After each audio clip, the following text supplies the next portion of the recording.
Hello students. तो last class में हमने देख लिया था सब लगभग सभी प्रकार के फ्लिप फ्लॉप हमने देख चुके थे और हमने रियलाइजेशन देखा था एक फ्लिप फ्लॉप का किसी दूसरे फ्लिप फ्लॉप के द्वारा, है ना। हम किसी भी फ्लिप फ्लॉप का रियलाइजेशन किसी भी फ्लिप फ्लॉप के द्वारा कर सकते हैं। तो उसके हमने कुछ एग्जांपल देखे थे और वो मेथड देखा था किस प्रकार से हम करते हैं। आई होप यहाँ तक आपको समझ में आ गया होगा। अब आज हम देखते हैं मास्टर स्लेव फ्लिप फ्लॉप के बारे में। हम जेके मास्टर स्लेव फ्लिप फ्लॉप के बारे में देखेंगे। मास्टर स्लेव फ्लिप फ्लॉप देखिए, जेके मास्टर फ्लिप फ्लॉप क्या होता है इसको देखने से पहले हम यहाँ पर ये देखते हैं कि जेके मास्टर स्लेव फ्लिप फ्लॉप की आवश्यकता क्यों पड़ रही है ना। जेके मास्टर स्लेव फ्लिप फ्लॉप की आवश्यकता हमको इस वजह से पड़ रही है क्योंकि जब हमने जेके फ्लिप फ्लॉप देखा था तो जेके फ्लिप फ्लॉप में हमारे पास एक कंडीशन आ रही थी या फिर प्रॉब्लम आ रही थी जिसको हम बोल रहे थे रेस अराउंड कंडीशन। इस कंडीशन का ये कंडीशन यहाँ पर जनरेट हो रही थी। इस कंडीशन में क्या था कि यदि जे और के की वैल्यू वन रहती है ना, तो वन रहती है तो जे के फ्लिप फ्लॉप लगातार टॉगल ऑपरेशन करेगा, यानी कि टॉगल होगा उसका आउटकम। अब जब तक क्लॉक वन है, यानी कि क्लॉक की वैल्यू जब तक वन रहती है, उस दौरान आउटपुट जो होगा वो लगातार क्या करेगा, टॉगल करेगा, है ना।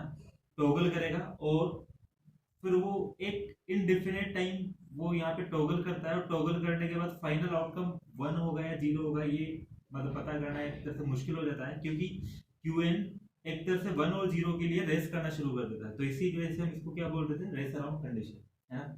तो इस कंडीशन को यानी कि इस प्रॉब्लम को दूर करने के लिए हमने तीन मतलब जेके फ्लिप फ्लॉप की जो समस्या थी या फिर ये जो प्रॉब्लम थी इसको सॉल्व करने के लिए, ना, इसके सॉल्यूशन के लिए हमने तीन चीजें देखी थी। ये प्रॉब्लम जनरेट कब हो रही थी, जब हमने बोला था कि टी ऑन टाइम जो है यानी क्लॉक जितने समय तक के लिए ऑन रहती है वो ग्रेटर देन होना चाहिए किससे, टीडी से, यानी कि प्रोपेगेशन टाइम से। तब आपकी रेस अराउंड कंडीशन अराइज होती है ना। तो फर्स्ट सॉल्यूशन हमारा यही था कि हम क्या काम करें कि टी ऑन को लेस देन कर दे किससे, टीडी से। सेकंड सॉल्यूशन हमने क्या देखा था कि हम एज ट्रिगर्ड फ्लिप फ्लॉप का उपयोग करें, एज ट्रिगर्ड फ्लिप फ्लॉप का उपयोग करें। तीसरा क्या था हमारा, हम मास्टर स्लेव फ्लिप फ्लॉप की तरह हम मास्टर स्लेव फ्लिप फ्लॉप का उपयोग करें, मास्टर स्लेव फ्लिप फ्लॉप का उपयोग करें।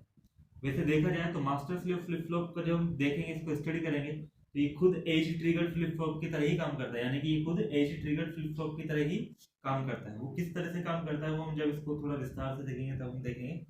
अभी इसके सॉल्यूशन के लिए हमने ये पढ़ा था। तो ये मास्टर स्लेव फ्लिप फ्लॉप का उपयोग इसीलिए किया जाता है ताकि हम रेस अराउंड कंडीशन को दूर कर सकें, ठीक है।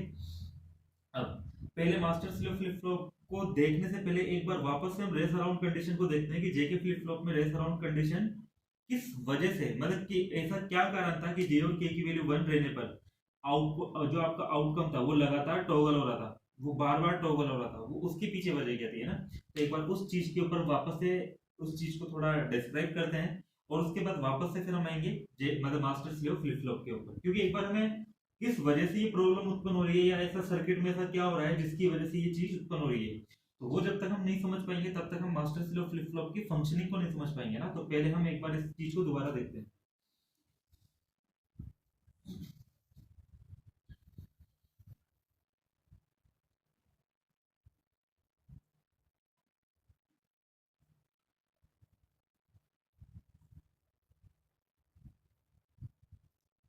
तो अब यहाँ देखिए जेके फ्लिप फ्लॉप, एक बार मैं यहाँ पे नेट गेट का यूज करते हुए जेके फ्लिप फ्लॉप बनाता हूँ।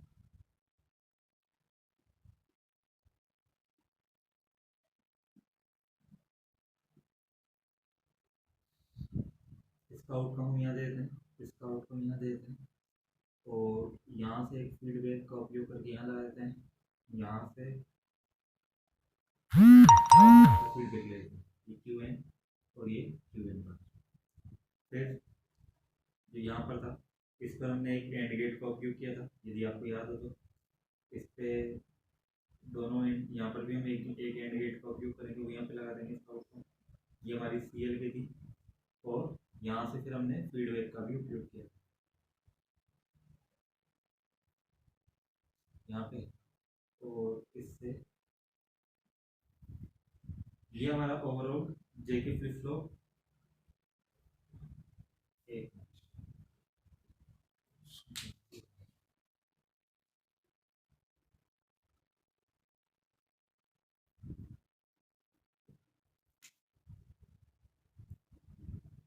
ये हमारा जेके फ्लिप फ्लॉप, ठीक है। तो इस प्रकार से हमने यहाँ पर इसको क्या बनाया था, ये जेके फ्लिप फ्लॉप हमने यहाँ पे डिजाइन किया था। यदि हम इस एंड गेट का उपयोग ना करें और क्लॉक को भी इसी एंड गेट पे लगाना चाहे तो इसको थोड़ा सिंप्लीफाई हम और कर सकते हैं। इन दोनों एंड गेट को उठाकर हम सीधा ही इसको यहाँ पर अप्लाई कर सकते हैं। किस तरह से, इस तरह से, यह आपका जे इनपुट हो जाएगा, यह आपका के इनपुट हो जाएगा और यहाँ पर दोनों पे क्लॉक। तो ये हमने डायग्राम देखा था किसके लिए, जेके फ्लिप फ्लॉप के लिए, है ना। तो ये नैंड गेट का उपयोग करते हुए जेके फ्लिप फ्लॉप है आपका। यहाँ पर एंड गेट का भी उपयोग कर सकते हैं। एंड गेट पर पहले जे और एक बार क्लॉक, इधर नीचे के और क्लॉक डाल के फिर एंड गेट का जो रिजल्ट होगा उसको हम यहाँ पे नैंड गेट का एक इनपुट बना देंगे, दोनों का एक एक, और एक इनपुट यहाँ पर कहाँ से आएगा, फीडबैक के द्वारा, है ना। तो ये हमने देखा था नैंड जेके फ्लिप फ्लॉप। अब यहाँ पर जो रेस अराउंड कंडीशन उत्पन्न हो रही है ना, वो रेस अराउंड कंडीशन किस वजह से उत्पन्न होती है वो हम एक बार देखते हैं। तो देखिए रेस अराउंड कंडीशन को जनरेट करने के लिए आपको पता है के की वैल्यू कितनी होनी चाहिए, 1, और जे की वैल्यू भी कितनी होनी चाहिए, 1। क्लॉक की वैल्यू तो कितनी होनी चाहिए, 1 ही रहनी चाहिए, तभी आपका फ्लिप फ्लॉप उस वाले केस के अंदर परफॉर्म करेगा, है ना, ठीक है। या उसकी जो आउटपुट स्टेट होगी तभी अपडेट होगी। और हम प्रीवियसली मान लेते हैं कि पहले से इसकी वैल्यू कितनी थी, 0, ये ऑब्वियसली कितना हो जाएगा, 1 हो जाएगा। अब हम एक बार देखते हैं कि जे और के की वैल्यू जब 1 हो, मतलब 1 1 है, तब इसका क्या फर्क पड़ता है। देखिए जब जे और के की वैल्यू 1 1 है तो यहाँ पर तो 1 बन जाएगा, इस पर भी बन जाएगा, इस पर भी बन जाएगा। अब यहाँ पर आउटकम क्या आएगा वो इस बात पर डिपेंड करेगा कि यहाँ से फीडबैक क्या है, इन जगहों से फीडबैक क्या है। देखिए अब देखिए ये वाला इनपुट कहाँ से आ रहा है, क्यू एन से, तो क्यू एन की वैल्यू कितनी थी, 0। ये वाला फीडबैक कहाँ जा रहा है, इस वाले नैंड गेट पे, तो यहाँ पे कितना आएगा, 1।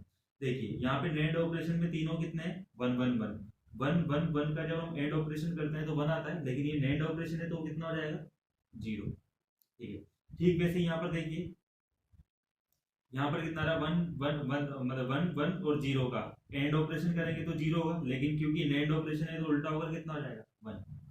वापस से यहाँ पर देखिए आउटपुट स्टेज यहाँ पे कितनी आ रही है, 0, तो इस वाले एंड गेट पे कितना मिलेगा, 0, और यहाँ से कितना जा रहा होगा, यहाँ से पहुंच रहा होगा इसके पास 1। 0 और 1 का एंड ऑपरेशन कितना होता, 0, लेकिन ये नैंड ऑपरेशन है तो इन्वर्ट होकर ये कितना हो जाएगा।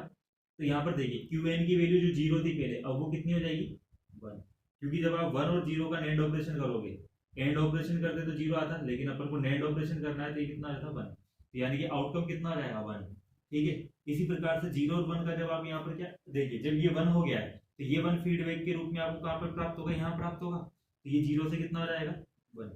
तो 1 और 1 का जब आप एंड ऑपरेशन करोगे तो कितना आता, 1, लेकिन करना क्या है, नैंड ऑपरेशन, तो ये कितना हो जाता, 0, तो ये अपडेट होकर कितना हो जाएगा, 0। तो यहाँ पर ध्यान दीजिएगा जब जे और के की वैल्यू बनती थी फीडबैक वगैरह के कारण या अपडेट होकर वैल्यू कैसे अपडेट हुई, टॉगल ओवर कितनी होगी, 1, ठीक है। अब यहाँ पर इस जगहों पर जो ये फीडबैक आ रहा है, अब क्या जब इसकी वैल्यू 1 से 0 हो चुकी है तो क्या यहाँ पर ये वाली वैल्यू 1 ही आएगी क्या, यहाँ पर तो वैल्यू चेंज हो चुकी है, 0 हो चुकी है, तो यहाँ पर वैल्यू कौन सी जाएगी, 1 की जगह 0। इसी प्रकार से यहाँ पर जो प्रीवियस वैल्यू 0 थी, अब लेकिन वो अपडेट हो चुकी है, कितनी हो चुकी है, 1, तो अब इस फीडबैक के द्वारा जो यहाँ पर वैल्यू जाएगी वो 0 की जगह क्या जाएगी, 1। अब देखिए जे और के की वैल्यू तो लगातार 1 1 ही है, तो जो अब वापस से जब ये वैल्यू जाएगी तो फिर से इस पे ऑपरेशन होगा, फिर से टॉगल हो रहा है, तो इसकी फिर से वैल्यू जब भी टॉगल होगा तो ये वापस से 0 हो जाएगा और ये वापस से कितना हो जाएगा, 1। ये टॉगल ऑपरेशन बार बार जो परफॉर्म हो रहा है वो किस वजह से हो रहा है, क्योंकि यहाँ पर जो आपकी आउटपुट स्टेज है या जो आपके आउटपुट सिग्नल है, इनकी अपडेटेड वैल्यू यहाँ पर पहुंच रही है। इनकी अपडेटेड वैल्यू कहाँ पर पहुंच रही है, इनपुट पर। देखिए पहले 0 पहुंच रहा था यहाँ पर, लेकिन जैसे ही वैल्यू 1 हुई तो अब यहाँ पर 1 आने लगा, जिससे यहाँ पर अब कितना हो जाएगा, 1 1 का ये कितना आ जाता, 0, और ये कितना आ जाता, 1, और 1 1 यहाँ पर जाता तो 1.1 जाता, 1 का बार यानी कि 0, और यहाँ पे 0.1 कितना आ जाता, 0 का बार यानी कि 1, तो फिर से वैल्यू कितनी हो जाती है, 0 से वापस से 1, और ये यहाँ पे 0 थी यानी कि 1 से वापस से 0। तो यहाँ पर जो भी इस आउटकम पर जो आपकी टॉगलिंग हो रही है वो किस वजह से हो रही है, क्योंकि जैसे ही आउटपुट चेंज हो रहा है इसकी अपडेटेड वैल्यू कहां पर जा रही है, फीडबैक के द्वारा इसके इनपुट नैंड गेट पे जा रही है ना। तो अगर हम किसी प्रकार से इस फीडबैक को रोक दें, है ना, तो क्या होगा, इसकी वैल्यू तो अपडेट हो जाएगी, लेकिन ये अपडेटेड वैल्यू आपके इनपुट पे नहीं जा पाएगी।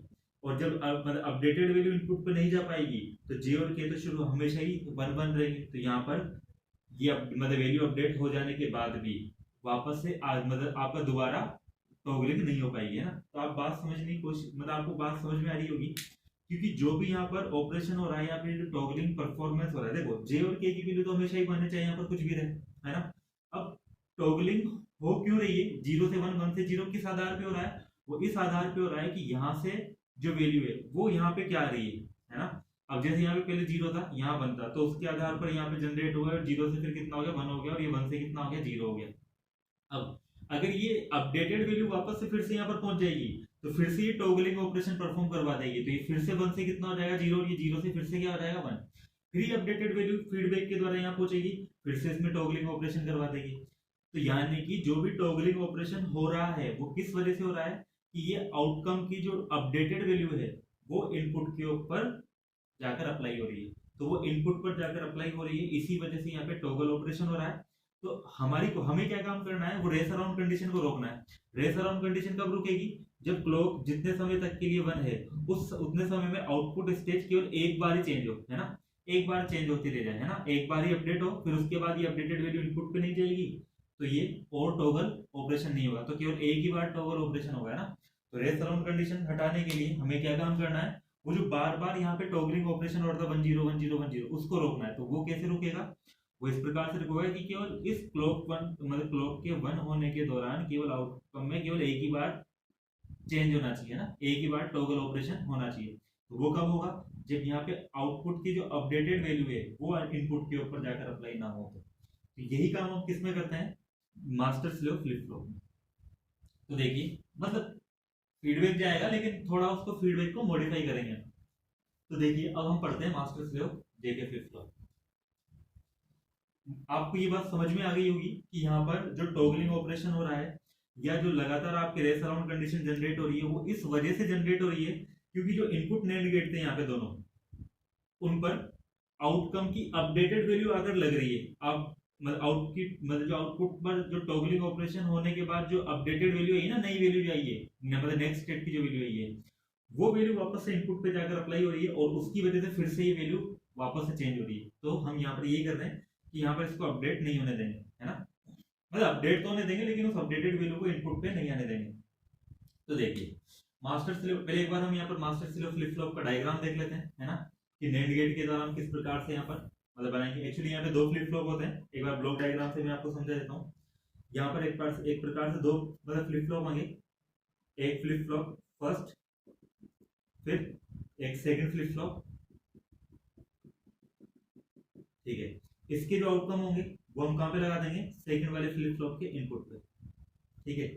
यहाँ पे हम क्या लगाएंगे, क्लॉक पल्स सीएल के, और जो हमने फर्स्ट इनपुट को क्लॉक दी है उसकी इन्वर्टेड क्लॉक किसको दे देंगे, इन्वर्ट करके किसको दे देंगे, सेकंड फ्लिप फ्लॉप को एज अ क्लॉक पल्स दे देंगे, ठीक है। यहाँ पर हम इनपुट लगा देंगे जो भी हमारे इनपुट है, जैसे मैंने जे और के लगा दिया यहाँ पे इनपुट, ठीक है। और यहाँ से आपको फाइनल आउटकम क्यूएन और क्यूएन बार मिल जाएगा। फीडबैक को मैंने यहाँ पे शो नहीं किया भी, है ना, वैसे फीडबैक को शो करेंगे तो यहाँ से फीडबैक जाएगा इस पर, है ना, तो वो हम जब प्रॉपर डायग्राम बनाएंगे तब हम देखेंगे। तो देखिए यहाँ पे जो फर्स्ट फ्लिप फ्लॉप होता है, फर्स्ट फ्लिप फ्लॉप कौन सा होगा, फर्स्ट फ्लिप फ्लॉप हम उस वाले फ्लिप फ्लॉप को कहेंगे जिस पर हमने जे और के इनपुट लगा रहे थे, जिस पर हमने जे के इनपुट अप्लाई किए हैं, वो हमारा कौन सा फ्लिप फ्लॉप है, फर्स्ट फ्लिप फ्लॉप। और इसी प्लस मतलब फर्स्ट फ्लिप फ्लॉप को हम क्या बोलते हैं, मास्टर फ्लिप फ्लॉप, ठीक है। जो सेकंड फ्लिप फ्लॉप है, सेकंड फ्लिप फ्लॉप किसको बोलेंगे, जिसके ऊपर आउटकम जनरेट हो रहे हैं, है ना, जिस पर QN and QN bar generate हो रहा है, वो हमारा क्या कहलाएगा, स्लेव फ्लिप फ्लॉप, ठीक है। देखिए यहाँ पर अगर मैंने सीएल के लगाया तो यहाँ पर मैं क्या लगा रहा हूँ, एक्चुअली सीएल के बाद क्लॉक का इन्वर्टेड फॉर्म इस वाले फ्लिप फ्लॉप पे लगा रहा हूँ। देखो इसको हम मास्टर फ्लिप फ्लॉप क्यों बोल रहे हैं और इसको हम स्लेव फ्लिप फ्लॉप क्यों बोल रहे हैं, उसके पीछे वजह क्या है।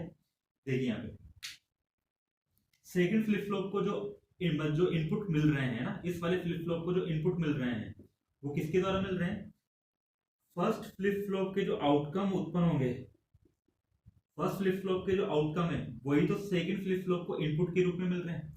सोचिए यदि फर्स्ट फ्लिप फ्लॉप आउटकम ही जनरेट नहीं करेगा तो सेकंड फ्लिप फ्लॉप को इनपुट मतलब यहाँ नहीं मिलेगा, और इनपुट नहीं मिलेगा तो आउटकम जनरेट नहीं होंगे, तो इसका मतलब क्या होगा। और दूसरी बात ये है, देखिए मान लेते हैं क्लॉक कितनी है 1, क्लॉक आपकी 1 है तो यहाँ पे इन्वर्ट होकर यहाँ पे कितनी जाएगी, क्योंकि ये 1 है तो ये इन्वर्ट होकर कितनी चले जाएगी यहाँ पे 0। तो इस वाले फ्लिप फ्लॉप को क्लॉक कितनी मिल रही है 0, और इस वाले फ्लिप फ्लॉप को क्लॉक कितनी मिल रही है 1। तो इसका मतलब ये वाला, क्योंकि इसको 0 मिल रही है तो ये वाला फ्लिप फ्लॉप क्या रहेगा, इनएक्टिव। मतलब ये काम इसकी मतलब इसके इनपुट पे जो आएगा उसके अकॉर्डिंग आउटपुट अपडेट नहीं होगा, ये सिंपल एक मेमोरी की तरह काम करेगा। लेकिन जब यहाँ पर ये यहाँ पे क्लॉक 1 जा रही है इस वाले फ्लिप फ्लॉप पे, तो वर्क कौन करेगा, केवल ये वाला फ्लिप फ्लॉप, और ये वाला फ्लिप फ्लॉप यहाँ पर आउटपुट जनरेट करेगा। वो आउटपुट जब, तो यानी कि क्या हुआ, जब तक ये फ्लिप फ्लॉप काम कर रहा है तब तक ये वाला फ्लिप फ्लॉप क्या रहेगा, इनएक्टिव रहेगा। और फिर ये यहाँ पर फर्स्ट फ्लिप फ्लॉप क्या कर देगा, अपने आउटकम जनरेट कर देगा यहाँ पे, और ये आउटकम कहाँ पर अप्लाई हो जाएंगे, यहाँ पे।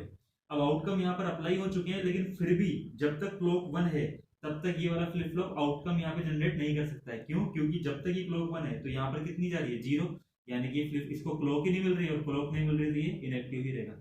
फिर जब जैसे ही क्लॉक 0 हो जाएगी, जैसे ही क्लॉक 0 हो जाएगी तो अब की बार फर्स्ट फ्लिप फ्लॉप के ऊपर क्लॉक कितनी गई है 0, क्लॉक 0 हो गई तो ये वाला फ्लिप फ्लॉप क्या हो जाएगा, इनएक्टिव। अगर ये इनएक्टिव हो गया, अब यहाँ पर ये क्लॉक 0 हो गई थी तो ये इन्वर्ट होकर यहाँ पे कितना चला जाएगा, 0 की जगह 1, क्योंकि 0 का इन्वर्ट कितना होगा 1। अब सेकंड फ्लिप फ्लॉप को अब क्लॉक मिली है तो यहाँ पर जो इसने आउटकम जनरेट करके इसके इनपुट पे लगाया था उनका प्रभाव अब दिखाई देगा, है ना। और अब जाकर यहाँ पर ये वाली चीज अपडेट होगी। तो इसका मतलब क्या होगा, अगर ये वाला फ्लिप फ्लॉप वर्क कर रहा है तो ये वाला फ्लिप फ्लॉप वर्क नहीं करेगा, और अगर ये वाला फ्लिप फ्लॉप वर्क कर रहा है तो ये वाला फ्लिप फ्लॉप वर्क नहीं करेगा, है ना। तो दोनों में से एट ए टाइम एक ही फ्लिप फ्लॉप काम करेगा। यदि क्लॉक की वैल्यू 1 है तो ये वाला फ्लिप फ्लॉप वर्क करेगा और ये वाला नहीं करेगा, और क्लॉक की वैल्यू जब 0 हो गई है तब ये वाला नहीं करेगा और ये वाला फ्लिप फ्लॉप वर्क करेगा। अब हम देखते हैं स्लेव क्यों बोल रहे हैं इसको, है ना। देखिए जब इसने वर्क किया और इसने आउटकम जनरेट कर दिया तो इसके आउटकम को हमने कहां पर अप्लाई किया है, इसके इनपुट पे, यानी कि इसने जो भी आउटकम जनरेट किया है वो इसके इनपुट पर अप्लाई किया है, तो इसकी वर्किंग जो होगी वो फर्स्ट वाले फ्लिप फ्लॉप के आउटपुट के आधार पर होगी, क्योंकि वही आउटपुट इसका इनपुट है। तो इसी एक तरह से हम बोल सकते हैं कि ये first flip flop second flip flop को आउटकम के रूप में इंस्ट्रक्शन दे रहा है ना, इंस्ट्रक्शन दे रहा है। तो इसी वजह से हम इसको क्या बोल रहे हैं, स्लेव, क्योंकि ये वाला फ्लिप फ्लॉप किसको फॉलो कर रहा है, इस वाले फ्लिप फ्लॉप को। तो जो फॉलो करता है उसी को हम स्लेव बोलते हैं। हाँ, तो ये वाला फ्लिप फ्लॉप क्या हो गया, इस वाले फ्लिप फ्लॉप के लिए स्लेव हो गया, और क्योंकि ये वाला फ्लिप फ्लॉप इसके लिए स्लेव है तो ये वाला अपने आप क्या हो गया, मास्टर फ्लिप फ्लॉप, है ना। तो ये इसमें कुछ वर्किंग रहेगी यहाँ पर, है ना। अब हम एक बार इसका मतलब अब इसकी थोड़ी एक बार हम लॉजिकल डायग्राम देखते हैं कि पहला फ्लिप फ्लॉप हम किस प्रकार से बनाएंगे और फीडबैक को किस प्रकार से मॉडिफाई करेंगे। देखिए सबसे पहले मैं एक बार नैंड गेट बनाया था, मतलब जेके फ्लिप फ्लॉप बनाया था।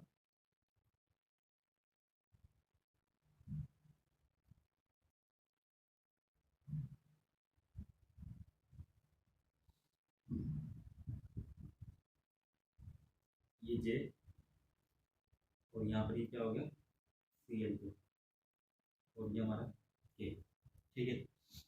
यहाँ से हमको पता है इस टाइप से हमें लगाना होता है।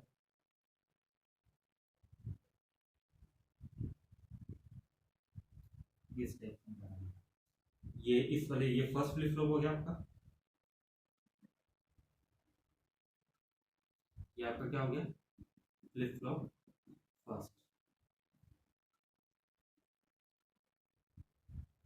ठीक है। ये आपका फर्स्ट फ्लिप फ्लॉप है। अब देखिए यहाँ पर भी मैंने फीडबैक का उपयोग नहीं किया, मैंने यहाँ से ये क्यू, इसको मैंने फर्स्ट फ्लिप फ्लॉप के आउटकम को मैंने बोल दिया क्यू एम, और इसको क्यू एम बार।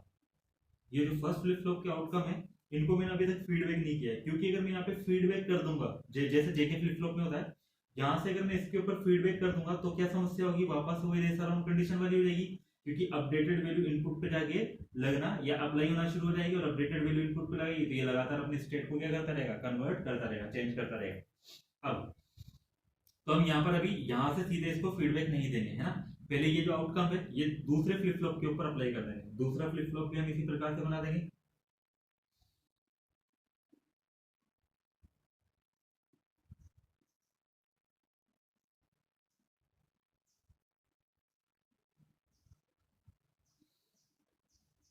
तो ये सीधा आउटकम मैंने इस पे लगा दिया और ये वाला आउटकम इसके इनपुट पे लगा दिया। और यहाँ पर वापस से मैंने इसके लिए भी एक क्लॉक पल्स दे दी। ठीक है, वो क्लॉक पल्स हम किस प्रकार से देंगे, क्योंकि हमारा फर्स्ट इनपुट जो मतलब फर्स्ट क्लॉक जो होती थी उसी को हम इन्वर्ट करके कहाँ लगाते थे, सेकंड वाले फ्लिप फ्लॉप के क्लॉक के ऊपर, है ना। इसको इन्वर्ट करके फर्स्ट क्लॉक जो दी मैंने वही सेकंड वाले के ऊपर दे दूंगा, लेकिन इन्वर्ट करके, इन्वर्टर का उपयोग करते हैं। फिर वापस से यहाँ पर फीडबैक,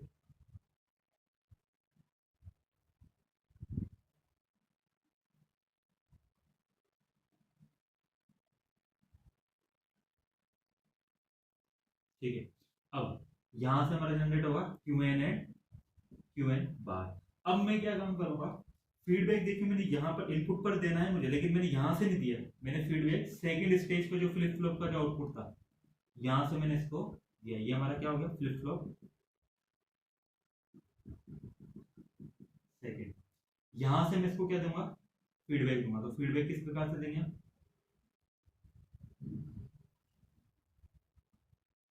यहाँ पर देखिए सिंपल जे के फ्लिप फ्लॉप की बात करते तो सेकंड फ्लिप फ्लॉप नहीं होता, हमें फीडबैक यहाँ से देना था, है ना। लेकिन मैंने क्योंकि मेरे को यहाँ की अपडेटेड वैल्यू यहाँ पर अप्लाई नहीं कर रही है ना, मैंने अपडेटेड वैल्यू यहाँ की अप्लाई की है, तो यहाँ की भी अप्लाई क्यों की वो भी अभी हम देखेंगे। यहाँ की करने से क्या होगा, क्या चेंजेस होंगे।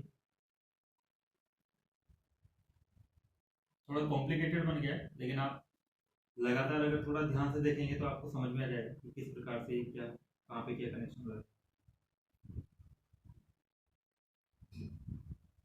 ठीक है, तो इस प्रकार से हमने यहाँ पर दे दिया। मैं एक्चुअली इसको डार्क कर देता हूँ। ये फर्स्ट फ्लिप फ्लॉप है हमारा, ये फर्स्ट फ्लिप फ्लॉप है, और ये हमारा सेकंड फ्लिप फ्लॉप। ये बॉक्स किसको रिप्रेजेंट कर रहा है, सेकंड फ्लिप फ्लॉप। ठीक है, और ये हमारी फर्स्ट क्लॉक हो गई जो हमने यहाँ पर अप्लाई कर दी, और सेकंड क्लॉक हमने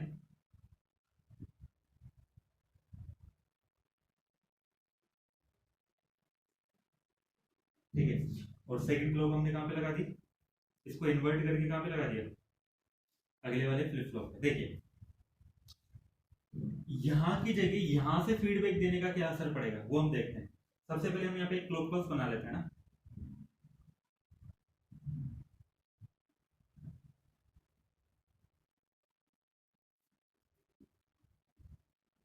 ये हमारी सीएलके है, और क्योंकि इसका सीएलके का जो इन्वर्टेड फॉर्म है, मैं इसको यहाँ पर जो क्लॉक जा रही है इसको नाम देता हूँ सीएलके डैश, है ना। तो सीएलके डैश कितनी हो जाएगी, इसकी ठीक मतलब इन्वर्टेड, यानी कि यहाँ पे 1 रहेगा, और ये फिर कितनी हो जाएगी 0, फिर 1, फिर 0, फिर 1, फिर 0, फिर 1, फिर 0। ये क्लॉक पल्स हमारी इस टाइप से चलेगी ना, यहाँ पे 0 1 0 1 0 1 0 1 0, और यहाँ पे कितना 1 0 1 0 1 0 1 0 1। ये हमारे सीएल के डैश है। ठीक है, अब हम देखते हैं जे और के की वैल्यू तो मैंने शुरुआत से कितनी लगा रखी है, जे बराबर भी कितना है 1 और के बराबर भी कितना है 1। अब देखिए जैसे ही क्लॉक पल्स आएगी, जैसे ये वाला टाइम पीरियड आएगा क्लॉक आपकी 1 हो जाएगी, तो क्लॉक भी कितनी होगी, सीएल के भी कितना हो गया 1। जब सीएल के 1 हो गया तो सीएल के डैश कितना है 0, तो सीएल के डैश क्योंकि 0 है तो क्या सेकंड फ्लिप फ्लॉप काम करेगा कि ये काम नहीं करेगा, ये क्या हो जाएगा इनएक्टिव। ये फ्लिप फ्लॉप क्या रहेगा इनएक्टिव, मतलब ये कोई वर्क नहीं करेगा, बस इसकी आउटपुट की जो स्टेट है, अपन ने पढ़ा था फ्लिप फ्लॉप पे जब क्लॉक 0 रहती है तो उस स्थिति में जो भी इसके प्रीवियस आउटपुट थे हमेशा वो के वो स्टोर रहते हैं, यानी कि ये एक तरह से मेमोरी की तरह काम करेगा। तो हम ऐसा बोल सकते हैं कि ये फ्लिप फ्लॉप किसकी तरह काम कर रहा है, मेमोरी की तरह, मतलब जो भी इसकी प्रीवियस वैल्यू थी इसने इसको स्टोर करके रख रखा है। तो हम मान लेते हैं शुरुआत में क्यूएन की वैल्यू कितनी थी, जब यहाँ पर हम देख रहे हैं क्यूएन बार उसका ठीक उल्टा हो जाएगा, हम सिंपल केवल किसको देखते हैं क्यूएन को देखते हैं ना। क्यूएन की वैल्यू मैंने मान ली शुरुआत में कितनी थी 0, ठीक है, तो इसने क्यूएन की वैल्यू को 0 करके स्टोर करके रख रखा है ना। अब यहाँ पे देखिए तो क्यूएन की वैल्यू 0 थी तो यहाँ पे कितना था 1, तो ये जो 0 है वो कहाँ पे जा रहा होगा, ये जो 0 है वो इस वाले नैंड गेट के ऊपर जा रहा होगा, यहाँ पे कितना जा रहा होगा 0, और ये वाला जो आपका कितना है 1 है, क्योंकि ये अगर 0 है तो ये कितना रहेगा 1 रहेगा ना, ये 1 रहेगा तो ये कहाँ पर चला जाएगा 1 यहाँ पर। जे की वैल्यू तो 1 थी, क्लॉक की वैल्यू हम यहाँ पर 1 ले ही है, तो ये इस टाइप रहेगा ये। अब आप यहाँ पर देखिए, अब हम एक बार देखते हैं कि फर्क क्या पड़ता है ना। ये क्यू एन है ना, ध्यान रखिएगा क्यू एन। अब आप यहाँ पर देखिए क्लॉक जब तक 1 है तब तक क्या होता है 1 1 1 का नेंड ऑपरेशन से कितना जाता है 0 1 1 0 एक इनपुट 0 हो गया तो एंड ऑपरेशन से कितना आता 0 लेकिन ये नेंड ऑपरेशन है तो उसका उल्टा और कितना हो जाएगा 1। देखिए यहाँ पे क्योंकि देखिए जब ये स्टेज जब शुरुआती टाइम की हम बात कर रहे हैं तो एक्चुअली क्या है क्योंकि ये वाला फ्लिप फ्लॉप इसी वाले फ्लिप फ्लॉप को फॉलो कर रहा है। यहाँ पर अगर 0 था तो इसका मतलब इससे पहले यहाँ पर भी कितना रहा होगा 0 ही रहा होगा। तो हम QM की वैल्यू को भी कितना लेकर चलेंगे कि यहाँ पर QM कितना था 0 है ना। तो QM की वैल्यू मैंने कितनी लेकर चल रहा हूँ यहाँ पे कि ये वाली शुरुआत में वैल्यू कितनी थी 0 तो ये अपने आप वैल्यू कितनी हो जाएगी 1 है ना। तो आप यहाँ पर देखिए जब ये QM की वैल्यू 0 है तो ये 0 यहाँ से कहाँ पे लगेगा इस जगह पर और ये वाली वैल्यू कितनी है 1 1 कौन सी है ये वाली है ना। इसकी वैल्यू 1 है तो ये 1 कहाँ पे जाके रहेगा 0.1 0.1 कितना होता है 0 और 1 का एंड ऑपरेशन कितना होता है 0 लेकिन नेंड ऑपरेशन है तो ये कितना हो जाएगा 0 की जगह उल्टा यानी कि 1 तो यानी कि QM अपडेट होकर कितना हो जाएगा 1 और ये 1 अपडेटेड वैल्यू कहाँ पर जाएगी तो ये 0 की जगह यहाँ पे कितना हो जाएगा अपडेटेड वैल्यू 1 तो 1 और 1 का एंड ऑपरेशन कितना होता है 0 लेकिन ये नेंड ऑपरेशन है तो 1 और 1 का नेंड ऑपरेशन कितना हो जाएगा 0।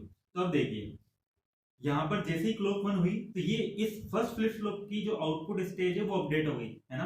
ये पहले कितनी थी 0 0 से कितनी हो गई 1 और ये पहले कितना था 1 1 से कितना हो गया 0 है ना।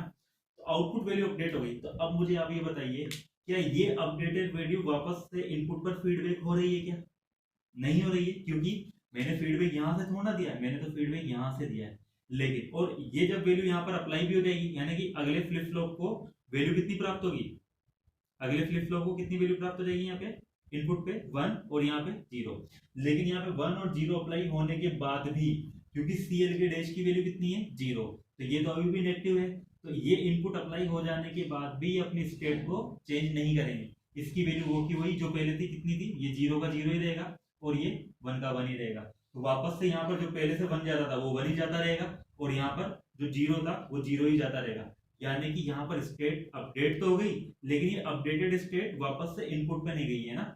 यहाँ पर ये 0 का 0 ही गया और ये जो पहले से 1 था वो 1 का 1 ही गया तो वापस से ऑपरेशन होगा तो फिर से यहाँ पे 1 जनरेट हो जाएगा फिर क्योंकि सेम ही तो इनपुट है इनपुट में कोई चेंजेस ही नहीं है। इसकी स्टेट वापस से वही 1 की 1 रहेगी 0 की 0 रहेगी यानी कि इसका मतलब जब तक क्लॉक आपकी 1 है और जब तक आपका सेकंड फ्लिप फ्लॉप इनएक्टिव है तब तक QM की वैल्यू QM की वैल्यू 0 से कितनी हो गई सॉरी QM मैं एक बार इसको QM नहीं इसको या मतलब जैसे QN को शो कर देते हैं QN की वैल्यू कितनी है 0 ही रही तो जब तक क्लॉक ऑन थी CL के 0 है तब तक भी कितना रहेगा 0 का 0 ही रहेगा है ना। या एक बार हम यहाँ पे QM को शो कर देते हैं तो QM की वैल्यू कितनी हो गई 1 तो ये 1 हो जाएगी और ये 1 की 1 ही रहेगी क्योंकि क्लॉक 1 है।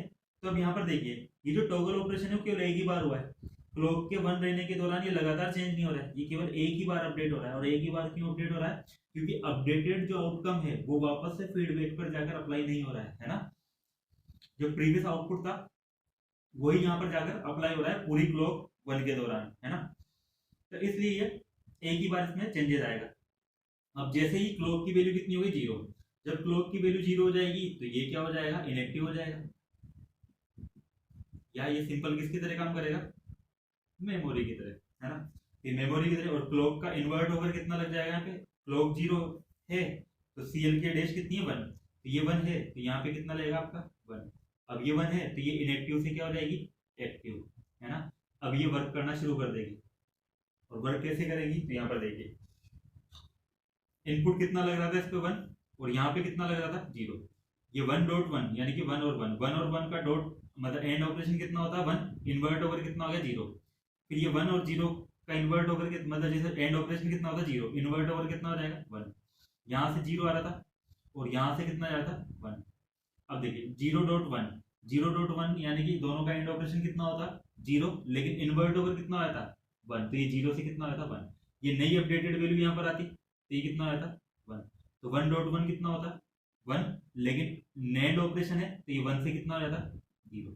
अब यहाँ पर वैल्यू अपडेट हो गई है अब यहाँ पर वैल्यू अपडेटेड हो गई है तो ये अपडेटेड वैल्यू अब इनपुट पे जाके लगेगी अपडेटेड वैल्यू इनपुट पे जाके लगेगी तो अपडेटेड वैल्यू यहाँ पे 0 हो चुकी है तो ये 1 से कितना हो जाएगा 0 और ये अपडेटेड वैल्यू जब यहाँ से यहाँ पर लगेगी तो ये 0 से कितना हो जाएगा 1 लेकिन इस नई अपडेटेड वैल्यू कि यहाँ पर आ जाने पे भी इसका फर्क नहीं पड़ेगा। क्यों? क्योंकि ये वाला फ्लिप फ्लॉप अभी कैसा है, इनएक्टिव। तो अपडेटेड वैल्यू तो यहाँ पर आ गई है, लेकिन अभी भी इसकी वैल्यू क्या रहेगी, जो पहले से ही थी, 1 का 1 ही रहेगी, क्योंकि नया अपडेटेड वैल्यू तो आ गया, लेकिन इस दौरान क्लॉक ही क्या थी, 0, तो कोई फर्क ही नहीं पड़ेगा, है ना। और अब आप यहाँ पर देखिए क्यूएन की वैल्यू को हम देखे थे यहाँ पे, क्यूएन देखिए जब तक क्लॉक 1 थी तब तक ये इनएक्टिव था, तो ये 0 का 0 ही था, यानी क्लॉक 1 के दौरान जब तक ये 1 थी तब तक ये कितना रहेगा, 0 ही।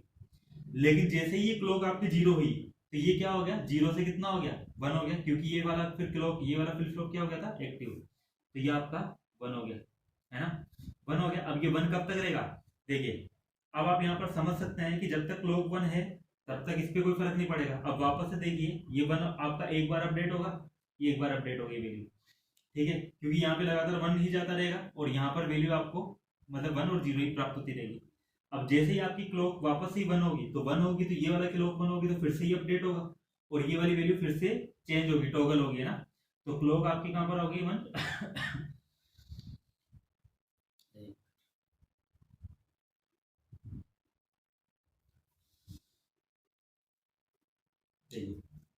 क्लॉक जब आपकी 0 हो गई थी तो 0 होने पर आपकी इसकी वैल्यू चेंज होगी, तो चेंज होकर कितनी हो गई, 1। पहले मैं एक बार इसी को बनाता हूँ, क्यूएन को ही बनाता हूँ ना, क्यूएन को बाद में बनाएंगे, पहले एक बार क्यूएन को शो कर देते हैं हम यहाँ पे। क्यूएम की वैल्यू देखो कब अपडेट होगी, क्यूएम की वैल्यू तभी अपडेट होगी जब क्लॉक कितना होगा, 1 होगा। अभी ये 1 था, यहाँ पे क्लॉक 1 हो गई थी तो ये 1 हो गया और ये 1 ही रहेगा कब तक, जब तक कि दोबारा 1 ना हो जाए। जब ये दोबारा 1 होगा तो ये नई अपडेटेड वैल्यू यहाँ पर आ चुकी थी, जब दोबारा 1 होगा तो दोबारा 1 होते ही फिर से ही इसकी वैल्यू को चेंज कर देगा, चेंज करके 1 की जगह कितना कर देगा, 0। टॉगल एक बार ही होगा, लेकिन फिर एक बार इस तरह से टॉगल होगी, फिर ये आपका 0 का 0 ही रहेगा, लेकिन कब तक रहेगा, जब तक कि दोबारा क्लॉक आपकी 1 ना हो जाए, यानी कि इस टाइम पीरियड तक फिर ये आपका 1 होगा और इस तरह से लगातार आपकी स्टेट चलती रहेगी, है ना, ऐसे। तो ये आपको यहाँ पर इस तरह से मिलता रहेगा, तो ये 1 0 1 0, इस तरह से आपको क्यूएन मिलेगा। जब आप क्यूएन की बात करते हैं तो देखिए क्यूएन कब अपडेट हुआ था, जब क्लॉक की वैल्यू 0 हुई थी, क्लॉक की वैल्यू यानी कि ये वैल्यू 0 कहां पर हुई थी, यहाँ पर इस जगह पर, तो यहाँ तक तो क्या था, 0 का 0 रहा और यहाँ पर फिर वैल्यू अपडेट होकर कितनी होगी, 1। और 1 कब तक रहेगी, जब तक कि क्लॉक की वैल्यू वापस से दोबारा 0 ना हो जाए। तो वापस से 0 कहां पर हो रही है, इस पोजीशन पे, यहाँ पर 0 हो रही है ना क्लॉक, देखो यहाँ पर 0 हो रही है, फिर यहाँ पर 0 हो रही है, फिर यहाँ 0 हो रही है, फिर यहाँ पे 0 हो रही है, क्योंकि जब ये 0 होगी तभी तो सीएल के डैश 1 होगा, और जब ये 1 होगा तभी तो ये एक्टिव होगा, और जब ये एक्टिव होगा तभी तो वैल्यू अपडेट होगी। तो इस प्रकार से यहाँ पे 1 रहेगा और 1 के बाद फिर ये वापस से क्या हो जाएगा, 0 हो जाएगा, फिर ये अगली आपकी मतलब नेगेटिव क्लॉक पल्स है, यहाँ तक ये वापस से 1 होगा, इस तरह से ही आपकी साइकिल आपकी लगातार चलती रहेगी। तो देखिए 0 1 0 1 0, तो इस प्रकार से आपके यहाँ पर ये काम करेगा। तो यहाँ पर देखिए पूरे जब तक आपकी क्लॉक 1 थी, क्यूएन तो हमारा फाइनल आउटकम नहीं है, फाइनल आउटकम तो हमारा क्यूएन है, क्यूएन। तो पूरी क्लॉक जब तक 1 थी तब तक के अंदर केवल एक ही बार टॉगल करेगा, है ना, और जबकि अगर अकेला जेके फ्लिप फ्लॉप था तो वो लगातार यहाँ पे टॉगल करता था, जिससे रेस अराउंड कंडीशन जनरेट हो रही थी। तो यहाँ पर केवल एक ही बार टॉगल करा, फिर अगली बार कब टॉगल करा, जब दूसरी आपकी क्लॉक पल्स जब 1 से वो 0 जा रही थी। तो यहाँ पर देखिए, तो ये हमारा ओवरऑल जेके फ्लिप फ्लॉप है। तो आप ध्यान रखिएगा, समस्या हमारी क्या, जेके फ्लिप फ्लॉप में जो रेस अराउंड कंडीशन उत्पन्न हो रही थी वो इस वजह से उत्पन्न हो रही थी कि हमारी जो अपडेटेड वैल्यू थी वो जाके सीधा फीडबैक के द्वारा इनपुट पे लग रही थी। तो जैसे ही वैल्यू अपडेट होती थी तो वहां पे इनपुट के ऊपर जो वैल्यू जाती थी वो भी चेंज हो जाती थी, और उसके चेंज होने के कारण वापस से नई स्टेट जनरेट हो जाती थी। तो इस वजह से लगातार वो वहां पर क्या हो रही थी, टॉगलिंग हो रही थी। लेकिन हमने मतलब मास्टर स्लेव फ्लिप फ्लॉप में क्या काम किया, पहले फ्लिप फ्लॉप से इसको फीडबैक नहीं दिया, हमने पहले फ्लिप फ्लॉप को आउटकम को दूसरे फ्लिप फ्लॉप को दे दिया, और फिर दूसरे फ्लिप फ्लॉप के आउटकम को मैंने यहाँ पे फीडबैक पे लगाया। अब यहां से लगा तो दिया है, लेकिन फिर मैंने इस बात का ध्यान रखा कि जब ये काम कर रहा है तब ये वाला फ्लिप फ्लॉप काम नहीं करना चाहिए, क्योंकि जैसे ही अगर मान लो अगर दोनों एक साथ काम करते हैं तो यहाँ पर ये जो वैल्यू जनरेट होती है ये यहाँ पर जाती, यहाँ से नई वैल्यू जनरेट हो जाती, और नई वैल्यू जनरेट होकर फिर से यहाँ पे लग जाती, तो हमारी समस्याओं पे सोल्व नहीं होती है ना। तो इसलिए मैंने इस प्रकार से यहाँ पर इसको क्लॉक दी कि जब ये ऑन रहे तो ये ऑफ रहे, तो जब ये फंक्शन कर रहा है तो ये सिंपल मेमोरी की तरह काम करे जो प्रीवियस स्टेट को स्टोर करके रखे। तो इस तरह से ये समस्याओं को दूर किया, ठीक है। तो ये हमारा जेके फ्लिप फ्लॉप, अब ये हमारे फ्लिप फ्लॉप पूरे कंप्लीट हो चुके हैं। अगला फिर हम नेक्स्ट क्लास के अंदर देखते हैं ना।